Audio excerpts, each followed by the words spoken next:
అబద్ధాలు చెప్పడం జగన్కు వెన్నతో పెట్టిన విద్య అన్నారు టీడీపీ ఎమ్మెల్యే నజీర్. అసెంబ్లీకి డుమ్మా కొట్టి వచ్చిన మీడియాను పిలిపించుకుని ఉపన్యాసాలు ఇవ్వడమేంటని ప్రశ్నించారు. వినుకొండలో హత్య జరిగింది వైసీపీలోని 2 వర్గాల మూలంగా అన్న సంగతి తెలుసుకోవాలన్నారు. శ్వేతపత్రాలకి సమాధానం చెప్పడం తెలియదు కానీ అబద్ధాలు చెప్పడం మాత్రం తెలుసన్నారు. మరిన్ని వివరాలు మా ప్రతినిధి శివ అందిస్తారు.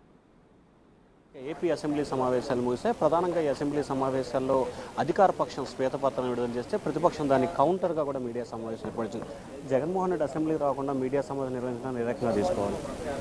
ముఖ్యంగా జగన్మోహన్ రెడ్డి గారికి నిజంగా ప్రజా అవసరాలు కానీ ప్రజా ఆలోచనలు కానీ పట్టినటువంటి లేవు. ఎందుకంటే అధికారంలో ఉన్నప్పుడే ఏ రోజు కూడా ప్రజల దగ్గరికి వెళ్ళి వాళ్ళ సమస్యలను కనుక్కునేటువంటి పరిస్థితి లేదు. తాడేపల్లి ప్యాలెస్లో కూర్చొని ఒక పిల్లిలాగా గతంలో పనిచేసినటువంటి పరిస్థితి ఈరోజు ప్రజలు చీదరించుకున్న తర్వాత చీకొట్టిన తర్వాత ప్రజల్లోకి వచ్చేటువంటి ఆలోచన కానీ ప్రజల సమస్యల మీద మాట్లాడేటువంటి ధోరణి కానీ లేనటువంటి పరిస్థితులు. చౌకబారు విమర్శలు చేస్తూ ఇంట్లో కూర్చొని మీడియా సమావేశం తన సొంత మీడియాలో చెప్పడం తప్ప ఎక్కడ కూడా ప్రజాక్షేత్రంలోకి వచ్చేటువంటి ధైర్యం సాహసం జగన్మోహన్ రెడ్డి గారికి లేదు.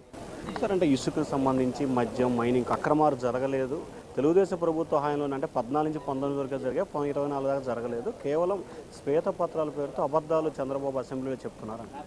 ముఖ్యంగా ఇసుక అనేది ఎప్పుడు కూడా రాష్ట్రంలో కొరత లేదండి. 2014-19లో ఉచిత ఇసుక పాలసీని పెట్టి రాష్ట్ర వ్యాప్తంగా ఉన్నటువంటి ఏదైతే భవన కార్మికుల దగ్గర నుండి 27 రకాల వృత్తులాళ్ళు ముఖ్యంగా రాష్ట్రంలో ఏదైతే డెవలప్మెంట్ గురించి ఇసుక అనేది ఒక ప్రధాన పాత్ర పోషించేటువంటి పరిస్థితులు ఉన్నాయి. కాబట్టి ఆ రోజు ఉచిత ఇసుక పాలసీ తీసుకొని వచ్చి తెలుగుదేశం పార్టీ ప్రజలందరూ కూడా అందించినటువంటి పరిస్థితి. కానీ 2019 నుంచి 24లో కృత్రిమ ఇసుక కొరతను సృష్టించి రాష్ట్రంలో ఇసుకను ఒక ప్రధాన వనరుగా తీసుకొని దండుకున్నటువంటి పరిస్థితులు ఉన్నాయి. ఈరోజు ప్రజలు ఎంతో హాయిగా, ఎందుకంటే ఈరోజు చూస్తూ ఉన్నాం ఉన్నటువంటి నిల్వలు ఉన్నటువంటి ప్రతి ఒక్క ఇసుక గింజను కూడా ఈరోజు ప్రజలకు అందించేటువంటి క్రమంలో ఒక పారదర్శకమైనటువంటి పాలసీతో ప్రభుత్వం ముందుకు నడుస్తూ ఉంది. ఎవరికి ఎక్కడ అందుబాటులో ఉంటే వాళ్ళకి అవకాశం ఉన్నంత వరకు ఇసుకను ఉచితంగా ఇచ్చేటువంటి ధోరణితో ప్రభుత్వం ముందుకు సాగుతూ ఉంది. ఈ రషీద్ హత్యని ఎందుకు టోటల్ సెంటర్ ఆఫ్ అట్రాక్షన్ చేయడం, ఢిల్లీ వెళ్ళి ఆందోళన చేయడం, అసలు ఏంటి ఆ రషీద్ వ్యక్తి? ముఖ్యంగా రషీద్ కానీ ఎదుటి వాళ్ళు ఉన్నటువంటి మర్డర్ చేసినటువంటి వ్యక్తి కానీ ఇద్దరు జిలాని కూడా అదే పార్టీకి సంబంధించినటువంటి నాయకులు. 3 నెలల క్రితం అతను ఎన్నికల సమయంలో తెలుగుదేశం పార్టీలో చేరడం జరిగింది.